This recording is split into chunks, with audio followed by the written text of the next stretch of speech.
Bien, mesdames et messieurs, bonjour, ravi de vous accueillir pour ceux qui nous rejoignent et puis de vous compter parmi nous pour celles et ceux qui nous suivent sur les différentes éditions qu'on a depuis ce matin avec nos invités, des interviews sur cet espace sécurité intérieure et défense. On est ravis d'avoir nos trois invités cet après-midi à nos côtés. On va parler de numérique responsable avec des entreprises qui s'engagent et ça, effectivement, c'est au cœur du sujet. Finalement, c'est une conjonction des thématiques entre le numérique responsable, la cybersécurité qui joue un rôle évidemment très important et puis ces notions d'éthique finalement pour un monde que l'on souhaite plus sûr, c'est le sujet, mais qui soit aussi évidemment plus durable et qui soit plus inclusif. Et finalement, c'est un peu toutes ces dimensions-là qu'on va aborder avec vous. Alors, à mes côtés, Pascal Saubion, délégué général du GINUM, le groupement des intervenants du numérique. On va revenir ensemble sur les actions qui sont portées par ce groupement.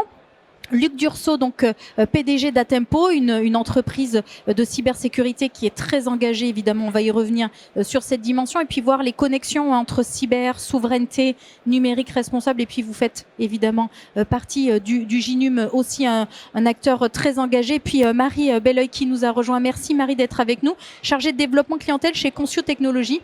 Concio Technologies qui est aussi une entreprise de cybersécurité qui œuvre et qui accompagne les entreprises à la sensibilisation, notamment sur ces sujets de numérique responsable. Et on va revoir un petit peu ce que vous faites et puis qu'est-ce qu'on pourrait faire aussi peut-être de différent. Je ne vais pas dire de mieux parce que l'idée n'est pas dans la compétition, mais en tous les cas de différent, de plus, pour effectivement faire que les entreprises s'engagent encore plus.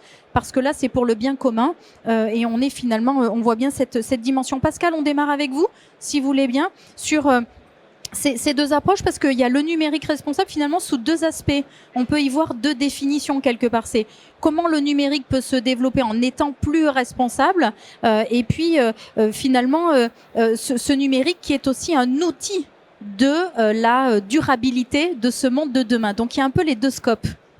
Exactement. Bonjour à tous. Donc, peut-être déjà pour dire rapidement ce qu'est le GINUM, parce que je ne pense pas qu'on soit encore très connu. C'est une association professionnelle qui a été lancée très récemment en septembre 2021 et qui a pour vocation de promouvoir un numérique souverain et responsable au profit de la défense, de la sécurité et des enjeux d'importance vitale. Alors, dès le départ, on a placé le numérique responsable au cœur des activités du GINUM et on traite le sujet responsabilité sur les deux angles qu'on lui donne habituellement, c'est-à-dire à la fois la responsabilité environnementale et la responsabilité sociétale. Donc sur la partie environnementale, alors il y a très clairement l'enjeu de développer des solutions numériques qui sont le plus économes possible en matière d'énergie. Ça, c'est un enjeu qui est unanimement partagé. Il y a également l'enjeu de produire des équipements dans le numérique, parce qu'une grosse partie de l'empreinte carbone du numérique, ça provient des équipements et particulièrement des terminaux que nous utilisons tous, qu'utilisent les entreprises, qu'utilisent les administrations. Il y a un gros enjeu autour des terminaux, d'étendre la durée de vie de ces terminaux, et c'est un sujet qu'on regarde attentivement, d'augmenter la réparabilité de ces terminaux, ça va un peu dans le même esprit. Et puis le troisième point est une vraie question qui rejoint nos enjeux en matière de souveraineté, c'est peut-être aussi d'essayer de relocaliser certaines productions en France, puisque du coup, on réduira l'empreinte carbone liée au transport depuis les pays où sont habituellement produits ces équipements numériques.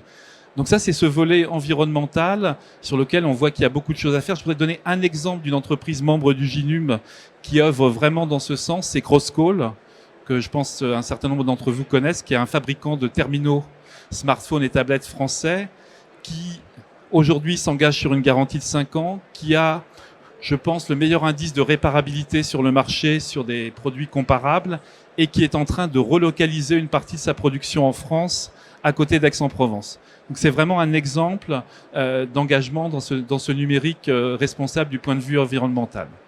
Et puis ensuite, il y a une deuxième partie importante, c'est la partie sociétale, je vais l'appeler comme ça. Et là, dans le numérique, il y a un véritable enjeu qui est autour de la donnée. L'enjeu, c'est comment on protège nos données, comment on utilise nos données, à quel escient on utilise nos données. Et là, il est important que la France et l'Europe se saisissent du sujet pour proposer une voie alternative. C'est ce qu'on veut promouvoir au niveau du GINUM, une voie alternative au modèle américain où la donnée est avant tout et surtout une valeur marchande qui peut être utilisée par tout et tout le monde pour créer de la richesse, enfin créer de la richesse par certains et voilà. et le modèle chinois où l'utilisation de la donnée obéit à d'autres logiques. Donc on a besoin de trouver un modèle européen où finalement on développe un numérique qui donne confiance dans la manière dont vos données sont protégées, utilisées et à quelles fins elles sont traitées et exploitées. Et je pense que c'est un des grands enjeux et c'est un des sujets sur lesquels le GINUM souhaite travailler. C'est un sujet pour l'instant qu'on n'a pas encore détaillé, mais sur lequel on a proposé plusieurs axes de recommandation et notamment de créer un véritable code du numérique qui rassemblerait finalement tout un ensemble de réglementations, RGPD, les directives européennes, mais qui donnerait un cadre à des entreprises soucieuses de cette responsabilité pour développer des solutions numériques qui soient des solutions de confiance en matière de traitement et d'usage des données. Alors, est-ce qu'on m'entend? Oui. Luc, vous, en tant que, je dirais, le dirigeant d'une entreprise, vous abordez cette dimension, alors évidemment par conviction personnelle, mais au-delà de ça, le monde de l'entreprise, pour les inviter aussi à s'engager dans cette voie, puisqu'il y a forcément des contraintes qui surviennent, il faut aussi s'adresser aux dirigeants d'entreprise qui, lui, est là aussi pour créer de la valeur, parce que derrière, on peut faire de la R&D, parce que derrière, on peut innover, puis parce qu'on peut créer des emplois. Et donc, c'est bien là aussi toute cette finalité. Donc, comment est-ce que vous y parvenez et que vous avez peut-être envie d'en parler pour le partager, à associer cette capacité d'innovation, ces enjeux de compétitivité, à ça évidemment la souveraineté et la durabilité. Donc déjà que c'était compliqué, là vous avez 4 scopes qu'il faut associer, mais vous en êtes convaincu? Oui, bonjour. Oui, convaincu parce que je crois qu'on n'a pas tellement le choix en fait. On a, comme le soulignait à l'instant, on a des choix de société qui sont différents. On assiste aujourd'hui à une tectonique des plaques, en gros, avec 3 grands mondes qui se dessinent. Donc, si on a des valeurs et qu'on tient à ces valeurs et qu'on veut les développer, il faut qu'il y ait une économie, une filière derrière, c'est-à-dire les moyens d'agir, en fait, notre autodétermination. Si on n'a pas les moyens d'agir, on a des vœux pieux, mais on ne peut pas les réaliser. Bon, donc ça, c'est une première dimension. Ensuite, quand on parle d'innovation, quand on parle de compétitivité, quand on parle potentiellement de souveraineté, à l'échelle mondiale, je crois que c'est 3 sujets interprétés différemment, mais ils sont liés et la feuille de route est à peu près partout la même. Ça veut dire que pour être souverain, il faut une filière. Pour avoir une filière, il faut évidemment de l'innovation. Il faut pour être compétitif. Et pour être compétitif, il faut également avoir un fléchage massif de la commande publique pour que ces entreprises montent à l'échelle, qu'elles aient également cela. Ces 3 notions-là, elles sont vraiment partagées dans les 3 plaques. Il y en a une qui se distingue, c'est la durabilité. Et ça, c'est important. Pourquoi? Parce qu'il faut lutter à armes égales. Donc, si on veut pouvoir continuer sur le chemin de nos valeurs, instaurer ces valeurs à l'échelle européenne, il faut impérativement que les technologies importées dans l'espace, de valeur, l'espace dans l'Union en fait, que ces technologies répondent aux mêmes critères. Si elles ne répondent pas aux mêmes critères en matière de déontologie, en matière d'empreinte environnementale, en matière de valeurs sociales, eh bien on a une distorsion majeure de la concurrence. Et là, ça ne tient pas. Donc voilà une des conditions qui me semble évidente, c'est sur le sujet durabilité, d'imposer aux produits importés. Il ne s'agit pas de faire du protectionnisme, il s'agit de s'assurer que ces technologies sont produites dans les mêmes conditions et dans le même cadre de valeur, de référence, le RGPD par exemple, que celles imposées aux producteurs locaux. Oui, donc finalement c'est une égalité des technologies dès lors qu'elles doivent répondre à un même besoin, qu'elles présentent les mêmes caractéristiques, les mêmes exigences. Finalement, et les mêmes engagements derrière. Si on est évidemment au FIC, donc la cybersécurité, c'est quand même le sujet prédominant pendant ces 3 jours. Et en fait, la cybersécurité, elle concourt aussi à ce numérique responsable à travers notamment la confiance. Et puis quand on tire un peu la pelote, finalement, on a l'éthique qui revient rapidement. Oui, alors la cybersécurité, c'est en effet un des piliers du numérique. Pourquoi? Parce que quelles que soient les communautés les plus anciennes dans lesquelles on peut faire référence, on voit bien que sans sécurité, il n'y a pas de vie en communauté. Donc, quand on parle du numérique, du cyberespace, la communauté, elle est élargie à la planète. On va interagir à l'échelle de la planète avec n'importe quel individu connecté. Et j'ajoute les machines connectées. Il n'y a pas que les individus connectés, on interagit aussi avec des machines connectées qui aujourd'hui, sur la base d'algorithmes, nous éclairent dans nos choix, dans nos décisions au quotidien. Donc, la cybersécurité, c'est le garant qu'on retrouve dans cet espace numérique le niveau de sécurité qu'on a dans les communautés physiques, mais dans l'espace virtuel. Si on n'a pas cette sécurité dans cet espace, ce cyberespace, j'allais dire que ce cyberespace, il est menacé parce qu'il sera déserté un jour. Il faut qu'il y ait ce pacte de confiance pour pouvoir avoir envie d'y aller. Et ça veut dire de la sécurité, de la confidentialité, de l'intégrité des données. Vous avez tous été exposés aux photos générées par intelligence artificielle ces derniers jours. Voilà, il faut aussi de l'intégrité de l'information pour pouvoir avoir confiance, tout simplement, se promener dans cet espace avec la même confiance que dans l'espace physique. Donc la cybersécurité est un pilier. Impliqué est un des piliers, évidemment, un numérique de confiance. Il ne pourra être durable que s'il est de confiance et répondre aux engagements aussi sociaux et sociétaux dont parlait Pascal, puisqu'effectivement, c'est bien un ensemble. Marie, vous agissez, vous aussi, très concrètement, c'est-à-dire vous utilisez vos compétences au sein de la structure de Concio Technologies pour sensibiliser les différents acteurs, alors vos clients, finalement, votre écosystème, à ces enjeux. Vous avez mis en place un programme de 12 mois. Alors peut-être qu'il a évolué, on voit que ça bouge beaucoup. Est-ce que vous voulez bien nous expliquer finalement ce que vous mettez à disposition et sur quels enjeux vous sensibilisez? Parce que, je le disais, vous êtes une entreprise de cybersécurité, mais vous sensibilisez vraiment à l'ensemble du sujet, notamment environnementaux, sur l'alimentation. Alors le Green IT évidemment, mais alimentation, gaspillage, ce sont aussi des thèmes que vous abordez. Oui, tout à fait. Donc Concio Technologies, on est expert en sensibilisation. Je vais essayer de pas rapprocher trop du micro. Ça fait un peu plus de 15 ans qu'on existe. On sensibilise sur plusieurs thématiques. La première, c'était la cybersécurité, effectivement, de notre présence aujourd'hui. Et donc, on a créé fin 2022, en collaboration avec Alice Vachet, je ne sais pas si ça fait référence ou écho à certains ici, des modules de sensibilisation sur la partie RSE, effectivement. Donc, un premier volet écologique, donc avec toutes les thématiques que vous venez d'évoquer.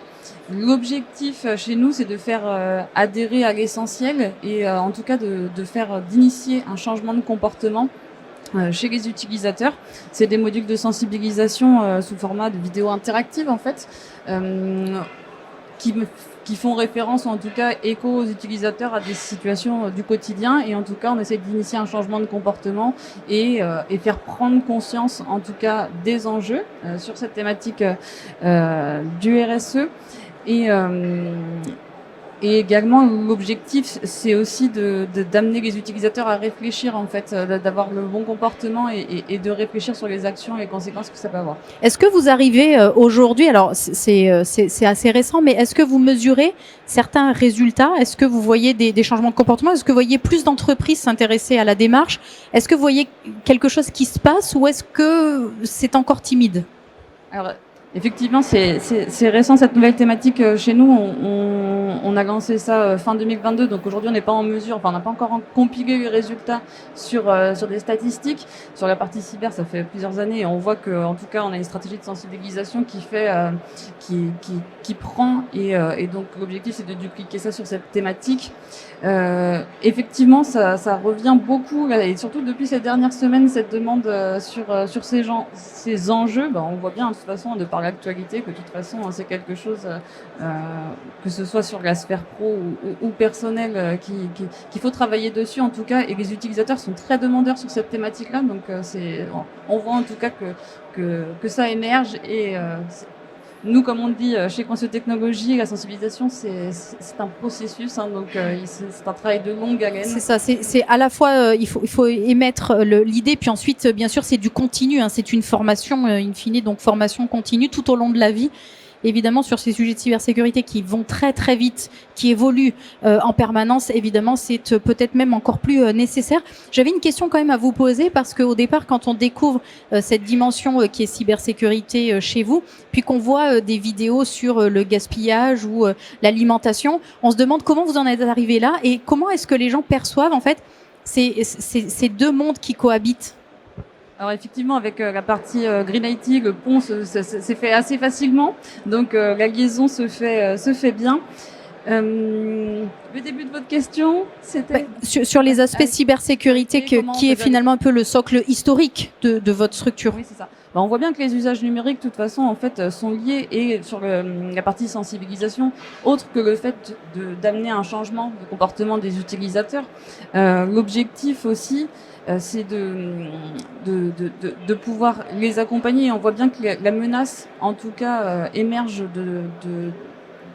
des mêmes problématiques du fait des fois notre usage un peu irréfléchi, je vais dire, du numérique au quotidien. C'est des choses qu'on utilise aujourd'hui, le numérique est tout autour de nous et on ne se pose plus les bonnes questions de comment on va faire. Je vais recevoir un mail, je vais cliquer trop vite, je vais avoir une attaque de phishing, je vais publier sur les réseaux sociaux, ça va alimenter l'ingénierie sociale et donc ça va aussi derrière engager des dépenses énergétiques supplémentaires. Donc c'est comme ça qu'on fait le pont. Merci beaucoup Marie. Alors Luc, j'avais envie de vous poser aussi une autre question, puisque tout à l'heure on avait l'Agora qui se déroulait, on évoquait ce sujet avec différents acteurs européens et internationaux, et il était question notamment des financements des régions envers les TPE et les PME pour les accompagner à monter en maturité en termes de cybersécurité, donc à s'équiper aussi de solutions technologiques. Et dans les critères, en fait, aujourd'hui, notamment d'allocation de ces financements pour être accompagnés, il y a tout un tas d'éléments qui sont listés dans les compétences techniques, etc. Et un critère sur l'éco-responsabilité, dans l'éco-conception des solutions. Est-ce que vous, qui êtes aujourd'hui dirigeant d'une entreprise cyber, c'est quelque chose que vous regardez de près pour rendre peut-être encore plus éco-conçues vos solutions, pour justement contribuer aussi dans cette dimension-là à ce numérique qui soit plus responsable? Alors, je dirais que on n'a plus de choix en fait, en réalité. Pourquoi ? Parce que si on considère que la donnée est une ressource, au même titre que le pétrole, que le gaz ou d'autres minerais, dans un cas, on a des ressources qui sont finies. Donc un jour, on va arrêter de polluer, puisqu'on aura épuisé les gisements. Dans la donnée, on a un gisement qui non seulement est infini, mais en plus ne fait que grossir. Donc en réalité, on va polluer de plus en plus. Donc la seule façon de prendre conscience de ça, c'est nativement d'avoir des solutions qui sont supportables. J'allais dire, l'empreinte zéro est compliquée à atteindre, mais en tout cas l'impact minimal, il faut l'intégrer dès la conception. Donc oui, nous, on est un éditeur de logiciels de sauvegarde, d'archivage et de mouvement de données. Donc on a évidemment recours à des machines pour opérer nos solutions. Il faut que nos codes soient conçus pour, j'allais dire, faire marcher le moins possible les ressources de la machine sans dégrader les performances. Donc dans le matière logicielle, c'est ça l'éco-performance, c'est d'avoir les mêmes performances que des confrères qui sont, on a dit tout à l'heure, la durabilité n'est pas un critère partagé au niveau mondial, mais c'est une contrainte pour nous, mais à la fois c'est extrêmement vertueux parce que ça nous permet aussi de nous distinguer et de plus le code est, j'allais dire, frugal, plus il est maintenable. Donc c'est également vertueux, c'est-à-dire qu'on a à la fois moins de consommation énergétique de CPU, de mémoire, etc. On fait moins marcher les machines, donc on consomme moins d'énergie, elles sont moins refroidies, etc. Mais à la fois, pour nous, pour nos propres intérêts, on a également un code qui est plus, on va dire, linéaire, plus lisible, plus clair et moins dense. Alors j'ai une dernière question que j'ai envie d'adresser à chacun de vous. On l'a compris, la prise de conscience est là, ça bouge, ça avance petit à petit. Je sais qu'à chaque fois, on aimerait que ça aille toujours plus vite, etc. Mais il y a quand même beaucoup de combats aussi à mener. Donc, il faut aussi c'est le temps. Et puis finalement, ce sont des procédures qui vont nécessiter aussi du temps. Et il faut l'accepter pour le faire bien. On est dans cette accélération de la dynamique. Qu'est-ce qu'on pourrait faire ? Quelle serait votre peut-être une idée, une recommandation, une suggestion, un vœu à formuler pour que justement cette dynamique aille encore un petit peu plus loin, un petit peu plus vite, pour qu'on arrive à tenir, alors évidemment des échéances qui sont attendues, des exigences aussi pour la planète et puis finalement pour chaque citoyen qui est sur cette planète. Non, je pense que ce qui est important, c'est que ça devienne vraiment un sujet dans les entreprises et dans les organisations et que les collaborateurs en parlent entre eux, en fait. Qu'il y ait vraiment cette prise de conscience. Pour ma part, je suis maman, donc forcément, quand on a des enfants, c'est des enjeux auxquels on pense. Et il faut que ça devienne pour moi vraiment un critère primaire dans les prises de décision et comment on va s'équiper et de pouvoir vraiment avoir ce sujet en tête dans toutes les décisions qu'on va prendre. Alors pour compléter, je suis tout à fait d'accord avec ce qui vient d'être évoqué par Marie. Je pense qu'il y a, dans un monde qui est devenu quand même très incertain, donc avec la guerre à nos frontières, des problématiques de toutes parts, économiques, une inflation, des tensions géopolitiques, je pense que le pire, c'est de ne pas agir. Voilà, c'est de rester immobile. Ça me semble être la principale menace. Le risque n'est pas dans l'erreur qu'on peut avoir, le risque, c'est de rester immobile. Pourquoi ? Parce qu'on ne prend pas son destin en main, en fait. Donc je pense que ce qui me paraît important, c'est qu'on a un certain nombre de valeurs au sein de l'Union qui sont convenues, elles sont formalisées, elles sont extrêmement claires. On mérite d'être très très clair sur ces sujets. Je crois que c'est même les plus clairs à l'échelle planétaire. Donc on a simplement un choix à faire, c'est de les affirmer et d'avoir de la cohérence dans le plan d'action. La deuxième chose, je pense que comme on est l'espace économique européen démocratique le plus important au monde, on a aussi un devoir. C'est-à-dire qu'il ne s'agit pas d'attendre et de dire on verra bien ce que font les autres. Un petit peu ce qui se passe avec les sujets de COP que l'on voit chaque année en disant bon, s'il y a des gens qui polluent un peu plus, on peut peut-être se cacher, faire moins d'efforts. C'est pas ça le sujet. On a une vraie responsabilité parce qu'on est l'espace le plus important. Donc on a un devoir quelque part d'exemplarité. Et ça me semble important pour ça d'affirmer ces valeurs, de les assumer, de mettre un plan d'action et puis d'agir. Voilà, d'agir, quitte à se tromper. Oui, je vais compléter en étant d'accord. Je pense qu'il y a une réflexion qu'on doit mener, c'est que comme si le disait Luc, le volume de données, il est en croissance, il est infini, il va continuer à croître. Toute l'infrastructure qui est nécessaire pour transporter ces données et pour traiter ces données, elle repose sur des énergies qui ne sont pas infinies. Donc je pense qu'il y a certainement un questionnement qu'on va devoir avoir, qui est très complexe, qui est de se dire à un moment, face à une ressource énergétique qui n'est pas infinie, pour faire fonctionner tout ce numérique, il va peut-être falloir se poser des questions sur des usages que l'on va privilégier, des données que l'on va privilégier, des applications que l'on va privilégier et peut-être, alors je vais faire un peu de provocation volontaire, peut-être s'interroger sur la nécessité de stocker des vidéos de chats versus des besoins que l'on peut avoir en matière de traitement de données qui peuvent permettre d'améliorer notre santé, le transport public, etc., etc. Donc je pense qu'on va arriver à cette réflexion face à la massification des données, parce qu'il y a quelque chose dont il faut être conscient, c'est que on parle beaucoup de cloud aujourd'hui, c'est-à-dire une des thématiques du FIC. Le cloud, c'est tout de suite associé à un monde virtuel. Or, depuis qu'on parle de cloud, de virtualité, etc., il n'y a jamais eu autant d'infrastructures physiques qui ont été déployées sur la planète. En termes de câbles, en termes de data centers, en termes de serveurs, etc. Et toutes ces infrastructures ont une empreinte carbone très forte pour les produire et pour les faire fonctionner.